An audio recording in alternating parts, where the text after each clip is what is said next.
Breaking news just a few hours ago, the Dallas Cowboys trade star pass rusher Micah Parsons to the Green Bay mother-loving Packers. And as Commanders fans in the Burgundy Breakdown, we're here to celebrate and troll the Dallas Cowboys. Let's do it.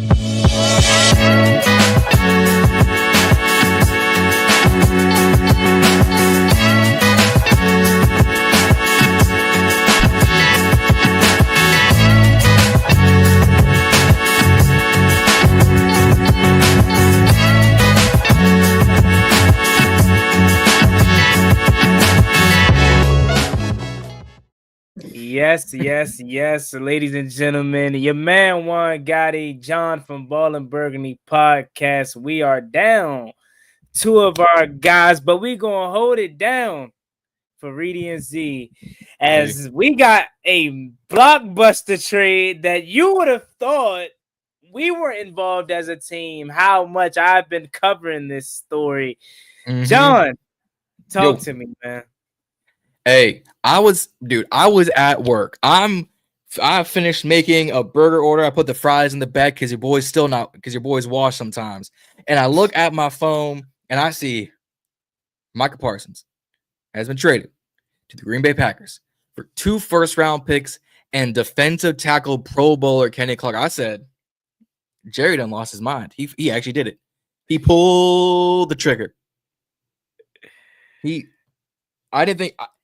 I got Cowboys fans who I was like, hey, Micah could be on the move. They're like, no, he's not on the move. He's contracted for another year. Jerry's not going to do this. And Jerry shows us all once again why he is the most delusional, the most dumb, the most brain dead owner. And it's no wonder Jerry and Stephen A are friends, because Stephen A's got the ego. Jerry Jones provides the ammunition. Oh boy, let's get into this. Man, I mean, when I saw this, I'll take you through my evening prior to getting this news. So I saw that Adam Schefter had put out their teams that are interested in trading for Micah Parsons and have made several calls. So I was like, you know what? I don't think we're going to trade for Micah Parsons, but let's have some fun. Let's make a video on it just to talk about it and talk about the hypothetical of us potentially getting Micah Parsons in a few seasons. So as I'm sitting here at the computer, just, researching and just thinking before the video, I say, you know what? I heard Grant and Danny talk about Deebo Samuel, and I was like, you know what? No. I'm going to talk about Deebo instead of Micah Parsons. I'm going to do that. So I sat there and made a 20-minute video about Deebo Samuel. And the second that I was done and about to sit down and edit, I hear, bang. Well, not ESPN, but I have the NFL app. So that's posing as ESPN. But it's their jingle. Yeah, I see Micah freaking Parsons is traded to the Green Bay Packers. And when I saw that, I said, no. That's one of those trades where you say you got to be trolling, or it got to be a typo. That can't be something that's real. But it indeed but it is. Once I seen that, Jon, I instantly jumped up here, fired up, and started my mother-loving trolling of the Dallas Cowboys. Man, it's lovely, bro. Dude, it's so good. And here's the thing. They also signed Micah. People forget the second part. Signed him to a goddamn 4-year, $188 million contract with 120 guaranteed at signing, the highest paid non-NFL or non-quarterback in history. He is making $30 million guaranteed per year at linebacker. He's an edge rusher. Von Miller, TJ Watt, those are Kerrigan. Those were linebackers, but you rushed the edge. I thought Micah was going to get a similar type contract. They just gave him more guaranteed money than the Browns gave Myles Garrett. Think about that. Myles Garrett, his trajectory, his stats, you can make an argument he'll be in a gold jacket encased in Canton here in a couple of years, depending on, if he does get injured and whatnot. Gave Micah Hall of Fame money.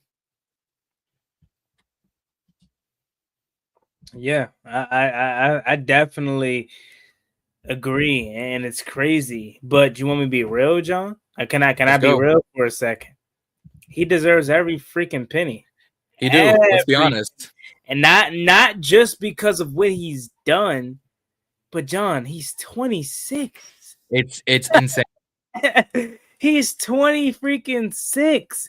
Dude, you know how some people say, and he's just reaching his prime. He's not even in his prime. Yeah, no. To the league 2021 and gave you 13 sacks off rip. 13 sacks as a rookie. All right, cool. Some people have really good rookie years. It's easy for them because no one has tape on them. Bang! 2022.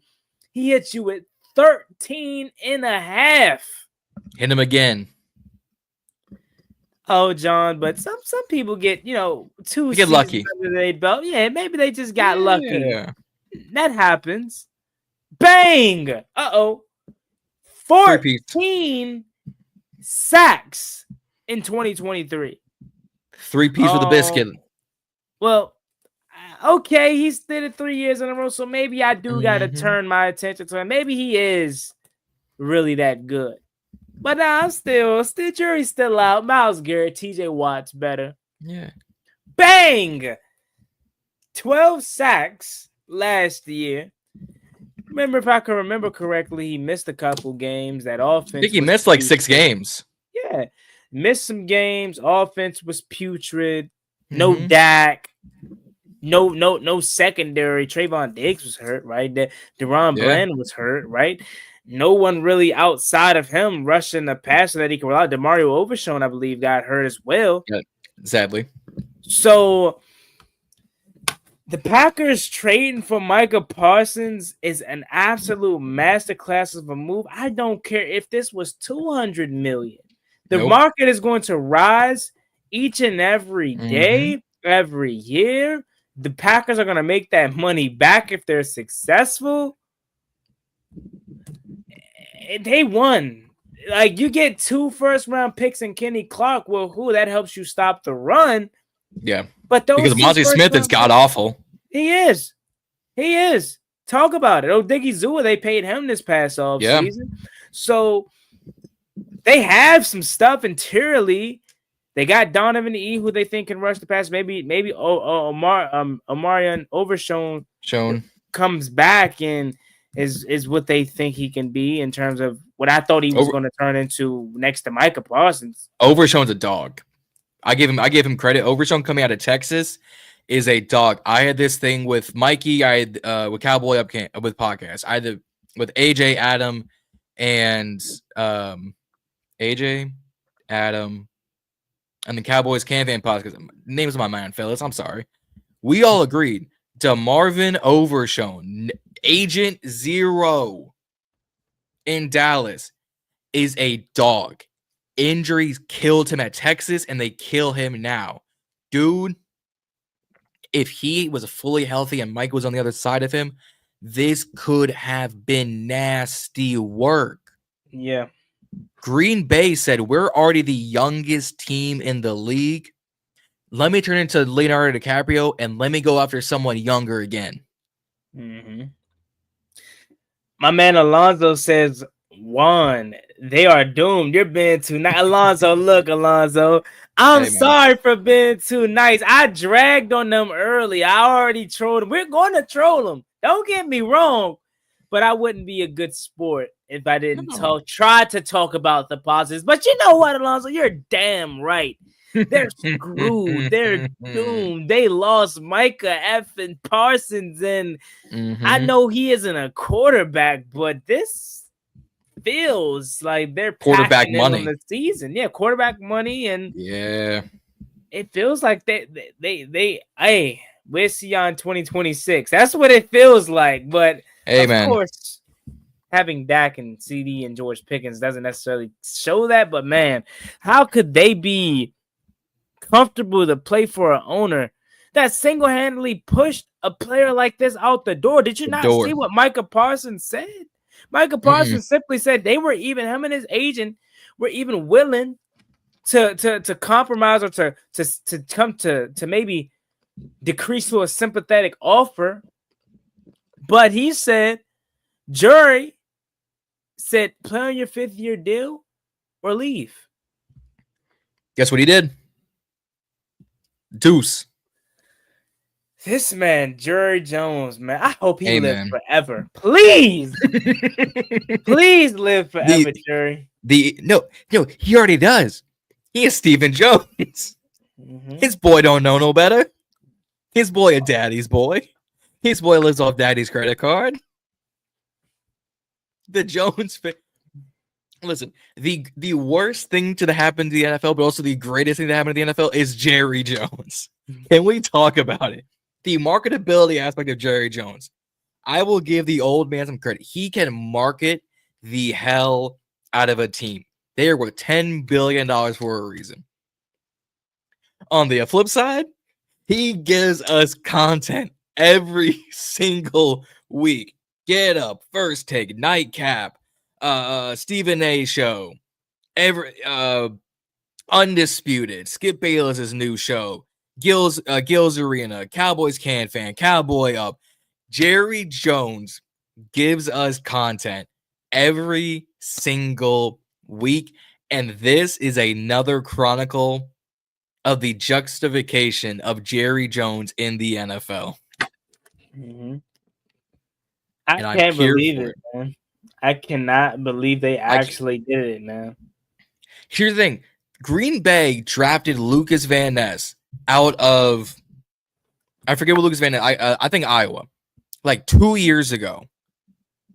He hasn't panned out too much. Micah Parsons, who was drafted in 2021 out of Penn State. I want to look up some of those allegations at Penn State, but that's neither here nor there. And bulldozed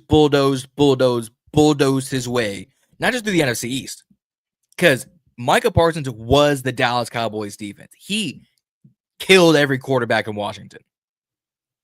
He now has to go up against J.J. McCarthy, the Zest and Caleb Williams, and Ryan Gosling Goff.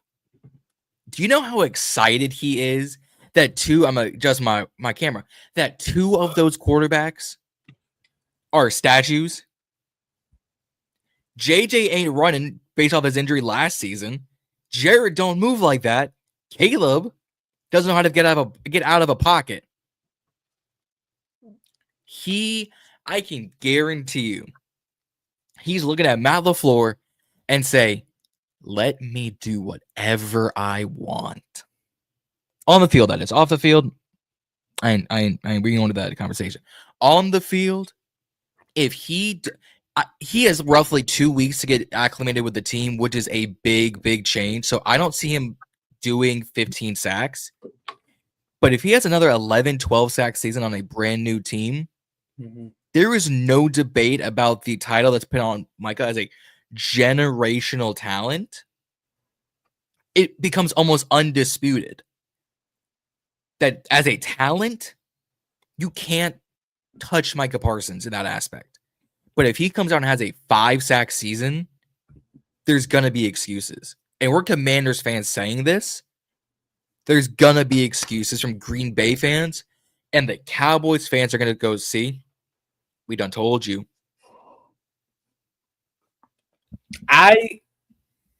To your point, before we talk about, the possibility of him potentially not panning out, because you did have Cowboys fans that tried to find a silver lining. Oh, he doesn't show up in the big games. Oh, he doesn't stop the run. They're coping. They're trying to find. They're trying to find ways to feel good about this. The thing that I feel damn good about as you alluded to, is we don't have to see him twice a year anymore. And we see him week 2, and that's barely 2 weeks because we play on Sunday, then we play on Thursday, and I'm glad we get it out the way. So I'm so happy about that. Juan, has he really did anything against good teams? A lot of his sacks were sus. There's an argument to be made, but also when you're putting up basically a sack a game, a sack every game and a half, you could say that a lot of TJ Watt sacks were in sus time. A lot of Myles Garrett sacks were in, crunch time. Were in just other teams are just running the ball, but they still get to the quarterback. The sack. I don't want to put this. First of all, pause for saying that sack too many times. What's the word I'm looking for? The metric of getting a sack as an edge rusher is inflated. It has definitely been it doesn't mean as much as it used to. But when you're consistently putting up 12 sack seasons, 4 straight years in a row on your rookie deal, you can't say otherwise. That's why Trey Hendrickson, if Trey Hendrickson was 25 years old, oh Lord, Bengals should have paid him from here to the next galaxy. Because if he was putting up 17 and a half in his rookie year or in his first few years, call me Quavo in Atlanta. I'm just spreading the money. But he's 30. So there is an argument to be made. Micah's 24? 23, 24? He has a decade of football 26. To play. 26? Has a decade of good football left in him if he doesn't get injured. If he is putting up double-digit sack seasons every single year, Green Bay won this by a landslide.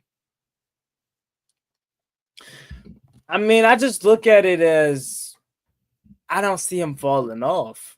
He's already got this is a Hall of Fame trajectory he's on. Yeah. Every season since entering the league, bare minimum 13 sacks. Besides this year, we had 12. But come on, you don't just move; those just don't grow on trees. And you saw Jerry Jones's press conference where he's like, "You got 2 first-round picks. Yep. You know what you can do with that? That you could probably draft and find such a really good talent." First of all, Jerry, as I alluded to, Micah doesn't just grow on trees. That's one. And 2, do you not understand that the Packers are going to be a borderline playoff contender each and every year unless they're just trash? So that pick is going to be 20-something every season. Yep. Man, oh man. 2 first-round picks is good in theory, but if the Packers make the playoffs, you're picking in the 20s. If they win a playoff game, you're picking above 22. If they win a second playoff game, because I'm having them make the wild card. That's my scenario. You make the wild card, you're in the 20s. You win the wild card, you're at 22. You win the divisional, you're at 24. You win the NFC East or the NFC Championship, you're at a minimum number 28. If you make it to the Super Bowl, you're at 31. If you win the Super Bowl, you're at 32. From 20 to 32, every draft we've seen for the most part, there is a small dip in talent. Edge rushers are not a dime a dozen. They're diamonds in the rough. If you're not getting guys right then and there, you've got to develop them. Why do you think in 2022, when Jalen Carter fell to the Eagles, we all went, just hand them another ring? Because Jalen Carter was an absolute freak of nature, talent, and player, not a driver, but an absolute freak talent. And he gets paired with Jordan Davis, who is a large, tall man. Man is 6'8" for no reason. Why are you playing D tackle? Play tight end. And we all went, that defense got so much better. But you look at guys later in the draft. your Joe Tryon-Shrinkas, your Lucas Van Nesses, your Will McDonald's, your Emmanuel Forbes and Jamin Davis's. Talent dips. Remember Felix Felix the kid out of when the Chiefs won the Super Bowl and the draft was held in KC, they drafted the kid from like Kansas State. It was like Felix Uzama Enrique. It was an edge rusher. Mm-hmm. I can't tell you what his stats are because I've barely seen him on the field. And he was supposed to be a really good edge rusher. That shows for a reason. So Dallas, I think, is going to be, unless Dallas does some San Francisco 2020 and trade up into the top 3 for Arch Manning, I don't know where they go. Because obviously, they have to go edge rusher. Do they go running back? Do they go tight end? Do they go corner? Do they go safety? Their defense was already suspect as is. You just lost Micah Parsons. You just lost your defensive pressure. You have conceded 4 games. Right there. Yeah. Yeah. This crazy. Those picks won't draft you. Exactly. I can almost guarantee, and John knows better than anybody as he's John Kuiper Jr. John, just off of what you know, since we know you're in like year 2036 of the draft, is there a Micah Parsons coming out of the draft in the future that the Cowboys could land on without having to be in the top 5? Honestly, based on the 2023 or the 2024 production and the guys returning, no. Not unless you're going in the top 5, but even the top 5, you're either going quarterback, you're going Caleb Downs at safety at Ohio State, or you're getting one of those top receivers. There's not a great defensive end, right? Or Peter Woods at a Clemson, but he's a defensive tackle. So you're gonna draft another tackle after the Mozzie Smith experiment failed? No. But again, it's Jerry Jones. We don't know what he's gonna do. Man, he can't do nothing. He can't. TJ Parker, Ruben Bain Jr., or Keldrick Folk is who I just seen. Yeah. Like they're really good talents, don't get me wrong, but they're not, unless they're going to put up 13, 14 sacks in college, they're not getting the Micah Parsons hype. And you know what kills me the most about this whole Jerry thing with this trade? He said it's in the best interest for the Dallas Cowboys. There's nothing at all he would do differently. And he's not concerned at all about the locker room. He's so out of touch with his own organization. It's crazy. I might just clip this out because I want to see what there's gonna be a question for you on, and there's gonna be a question for the chat. Who legitimately is the worst owner in the NFL? Is it Jerry Jones? Is it Mike Brown, who owns the Bengals? Is it the cat who owns the Browns? Is it Jim Haslett? Jimmy Haslam, thank you. Those are the 3 worst in the league right now. Who out of those 3 is the worst? I guess you can't say Jerry, right? Because at least he brings money to your team, but that only helps him, right? I mean, look at least with Paul Brown or Paul Brown, right? He's a Brown. He's a Brown. So yeah, I think it's Mike Brown. Mike Brown. His father is Paul Brown. Paul Brown Stadium. Yeah, I don't know. I could be. It's something. That's how you know I'm old, I guess, right? I'm 22, but it's like that's what I remember. Paul Brown Stadium. Yeah, Paul Brown Stadium. But at least with Mike Brown, he has a nice offense to lean on that can carry him to borderline playoff appearances potentially every year. Yeah. With the Browns owner, he's just right. So I guess it goes between Jimmy and Jerry, and Jerry's is going to be more put on a scale because he's the Cowboys. He's Oh. America's team's owner, right? So that's why it's going to hit a little different for them. But I mean, I guess in this case, at this point, Jerry is the worst owner in the league, and poor city of Dallas. You lose Luka, you lose Micah Parsons, like two of your best, your best two players in your city. You lose in less than 1 year. Like Dallas fans, sports fans, man, they I wish I said I feel bad for them, but I don't. Well, at least I don't feel bad for the Cowboys fans. I don't really have smoke for the Mavs or whatnot. But man, this is like Jimmy Haslam's up there, but it's because the Browns have never been a good organization since turn of the century. Since the AFL NFL merger. Dallas's case, their last Super Bowl is before you and I were born. Scratch that, John. Their last NFC Championship appearance. Before we don't have to say that anymore now. We've seen an NFC Championship appearance. They haven't.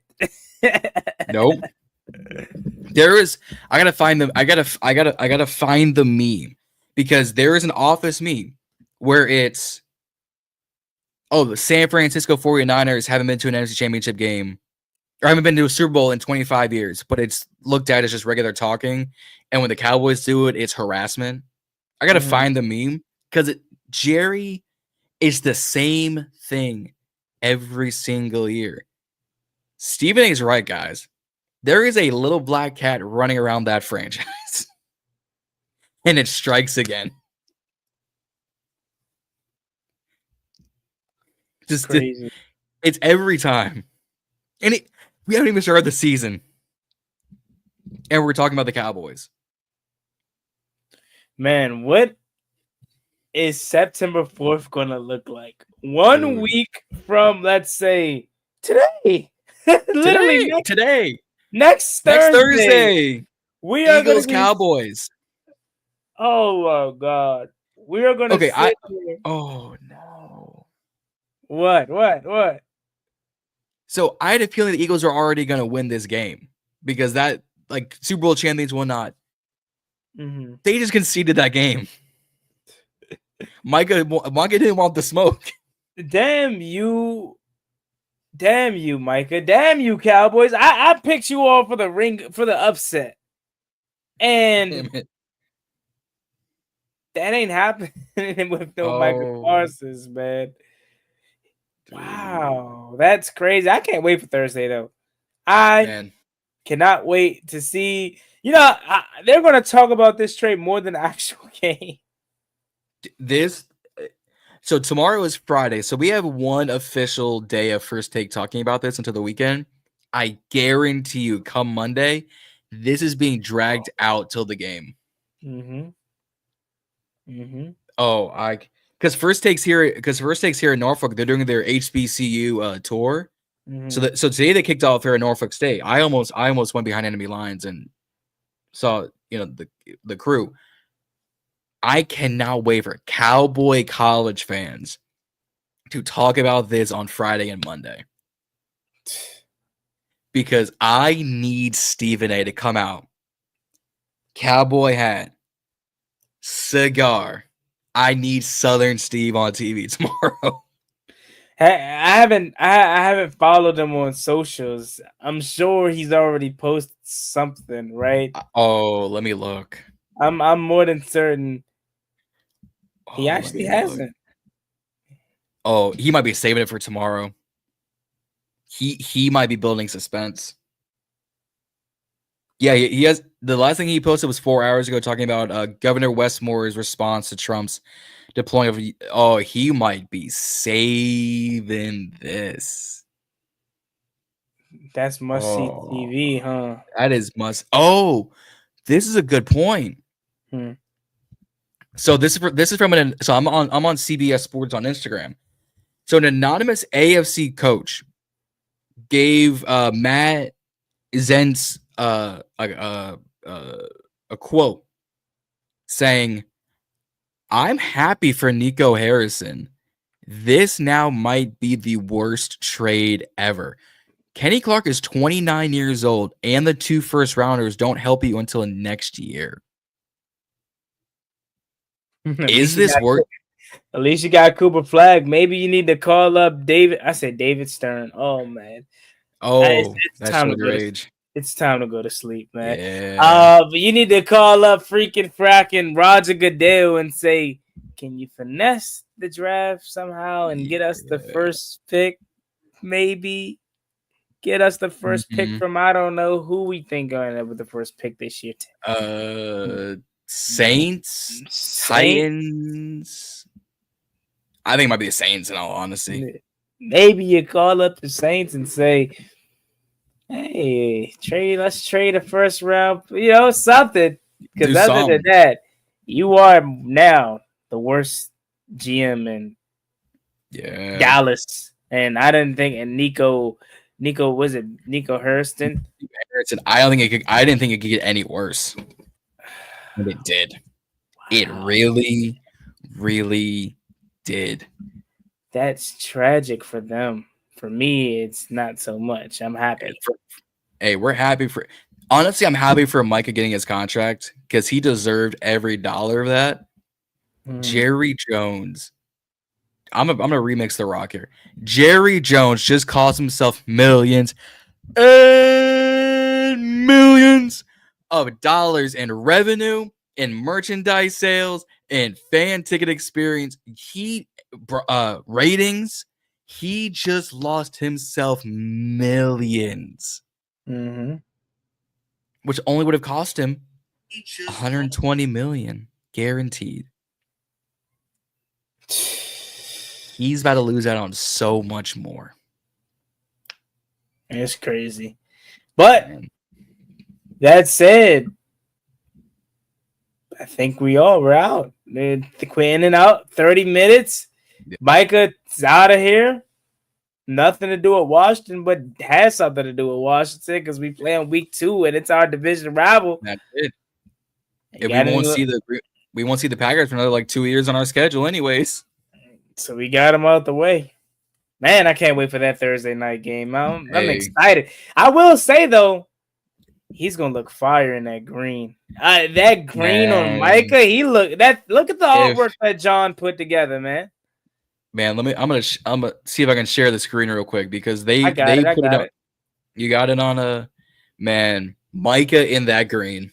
He looks fire, bro. I wouldn't. He looks better in that than Dallas. I'm not gonna lie. A Micah Green Bay jersey, that might be sneaky. Is he buying 11 off Jaden Reed? Or does he go to a new number? Nah, the sticks fit him. I think Jaden Reed got to come off them sticks, man.